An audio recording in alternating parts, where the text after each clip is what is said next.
But y'all know what evaluation day look like when the season comes to an end. He brought me in, you know, Bruce, let me have a seat. Let me talk to you. Okay, cool, what's up? I'm like, look, he's like, in order, we looking at your grades and all that stuff, and you know, that wasn't on point. We looking at your progression throughout the year and your development, that wasn't on point. So with that being said, we're gonna have to let you go. And I was like, okay, I understand. And so I ended up going home that year, my freshman year of college, at the end of the year, like everybody else. And I just remember being miserable. Like I fell into a mean depression. Like basketball at that time didn't exist. Like that time I had detached myself away from the game. And so I had to learn how to, you know, live life without basketball. And I had other things going on, but nothing was important as basketball. Nothing was, you know, as important and had significance like basketball meant to me, because it was just now getting real. So, you know, at that time, I was just playing, you know, playing in the hood, playing in the neighborhood. And I remember, you know, coaches still interested in me from in the city. So, you know, I come to one of the open gyms like y'all do, and Coach Fletcher was there. And he ended up, you know, telling me, hey, we'll sign you on, but I still wasn't ready. And so that opportunity, when he brought me here, I was unfocused, and I didn't do good in the classroom. And y'all know how he is. He a man of his word. Like my grades wasn't in order, so I couldn't get on the court. I wasn't mentally there. So what happened was I went and got myself together. We called it the white shirt. And the white shirt, I ended up going home and getting myself together. So the following year, he released me, and I ended up playing for Richland.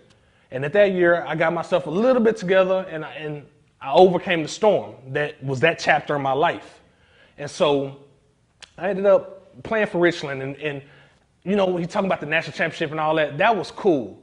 But what made it the realest was the experience, the camaraderie that we had with the team, how we trusted each other, it wasn't about the banners, it wasn't about the gym, it wasn't the coaching staff, none of that. It was the players that what made us special, how we would develop ourselves and how we would train together as one. I know when y'all came here, y'all seen the tradition, y'all seen the winning, y'all seen the preparation that coach has for y'all. It was something that, you know, that you got to take, and you can't take it for granted, especially if you want to play at the next level. So that's something that I would tell you. But enough about my career. What I want to talk to you about is setting a tempo. Because we all got this thing called a basketball timeline. Your basketball timeline ends very soon. It don't last forever. If you went JUCO, how many years you get? Two. It go by real quick.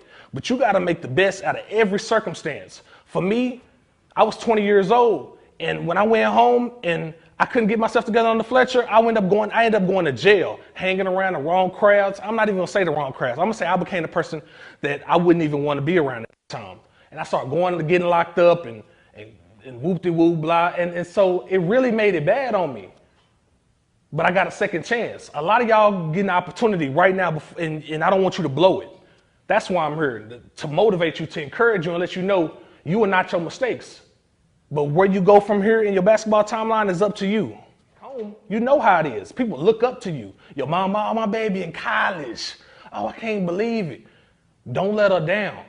Don't let your friends down. Don't let the people who look up to you. All that. Don't let them down. Don't let yourself down, more importantly.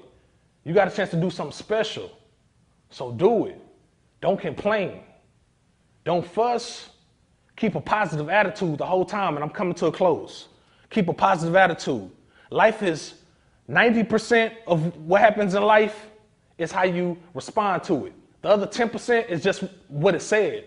Just because your coach, don't listen to what he said, don't listen to how he said it, just listen to what the message he's trying to get across to you. If your coach got to constantly get on to you and all that, maybe that's what you need. But everybody goes through a storm in this basketball. Just because the year start off one way don't mean it's going to end one way.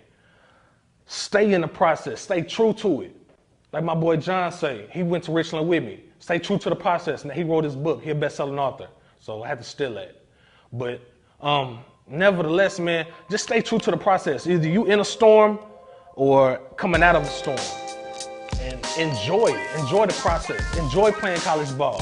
Don't worry about all the other stuff, all the other things that's trying to distract you. Lock in on what you're supposed to do, man. And y'all gonna be successful.